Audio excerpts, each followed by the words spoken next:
கங்கா மருத்துவமனையில் நிறுவனர் நாள் விழா. இந்தியாவில் ஆர்டிபிஷியல் இன்டெலிஜென்ஸ் தொழில்நுட்பத்தால் விவசாயம், மருத்துவம், முதியோர் பராமரிப்பில் பெரும் சாதனை நிகழப்போகிறது. கோவை கங்கா மருத்துவமனை விழாவில் டாடா சன்ஸ் நிறுவன தலைவர் சந்திரசேகரன் பெருமிதம். கோயமுத்தூர் கங்கா மருத்துவமனை நிறுவனர் நாள் விழா நடைபெற்றது. நிகழ்விற்கு டாடா சன்ஸ் குழுமத்தின் தலைவர் என் சந்திரசேகரன் பங்கேற்று புதிய இந்தியாவிற்காக ஆரோக்கியம் மற்றும் பாரம்பரியத்தை மறுவடிவமைத்தல் என்னும் தலைப்பில் சிறப்புரை ஆற்றினார். மேட்டுப்பாளையம் ரோட்டில் உள்ள கங்கா மருத்துவமனையில் நிறுவனங்கள் சண்முகநாதன், கனகவள்ளி தம்பதியர் உருவாக்கப்பட்ட கங்கா மருத்துவமனை போற்றும் வகையில் நிறுவனர் நாள் விழா மருத்துவமனை வளாகத்தில் உள்ள கூட்டரங்கில் நடைபெற்றது. நிகழ்ச்சியில் கலந்து கொண்டவர்களை மருத்துவமனை இயக்குநர் டாக்டர் எஸ். ராஜசபாபதி வரவேற்றார். காவல்துறை ஆணையர் பாலகிருஷ்ணன் முன்னிலை வகித்தார். கிருஷ்ணா ஸ்வீட்ஸ் நிர்வாக இயக்குநர் எம். கிருஷ்ணன் கங்கா மருத்துவமனை நிறுவனர் குறித்து அதன் வளர்ச்சி குறித்தும் பேசினார். மருத்துவமனையின் இயக்குநர் ராஜசேகரன் கங்கா மருத்துவமனையின் செயல்பாடுகள் குறித்து விவாதித்தார்.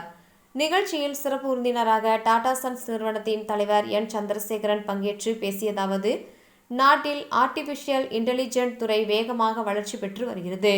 இதில் மருத்துவம் சார்ந்த துறை பெரும் பயனை பெறும் வகையிலும் AI தொழில்நுட்பம் வருகின்றது.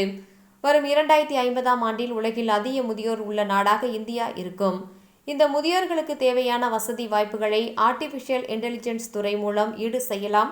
அதற்கு தயாராக இருக்க வேண்டும். நாட்டில் தற்போது பெரும் சவாலாக உள்ள புற்றுநோய் மற்றும் சர்க்கரை நோயாக உள்ளது. இவற்றுக்கு தீர்வு மருந்து கண்டுபிடிக்கும் சூழல் விரைவில் உருவாகும். புற்றுநோய் எந்த நிலையில் இருந்தாலும் அவற்றை இந்த AI தொழில்நுட்பம் மூலம் குணப்படுத்தலாம்.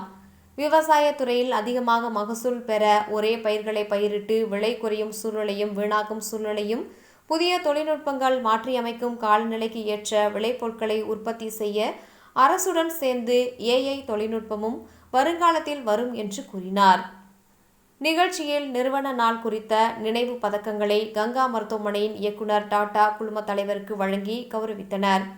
நிகழ்ச்சியில் கங்கா மருத்துவமனை இயக்குநர்கள் ரமா ராஜசேகர, நிர்மலா ராஜசபாபதி, மாநகர காவல் முன்னாள் DGP AK விஸ்வநாதன், தொழிலதிபர்கள் கிருஷ்ணராஜ் வானவராயர், பிரிகால் வனிதா மோகன், KBR Ramasamy, SSVM Mohandas, SNS sons நிர்வாக அறங்காவலர் சுந்தர், பண்ணாரி அம்மன் குழும தலைவர் SV பாலசுப்ரமணியம், ஜெம் மருத்துவமனை தலைவர் பழனிவேல், NGB கல்வி குழும தலைவர் தவமணி பழனிசாமி உள்பட பலர் கலந்து கொண்டனர். நிகழ்ச்சியில் தொழிலதிபர்கள் மற்றும் மருத்துவர்கள் பல்வேறு கேள்விகளுக்கு டாடா குழும தலைவர் சந்திரசேகர் பதிலளித்தார்.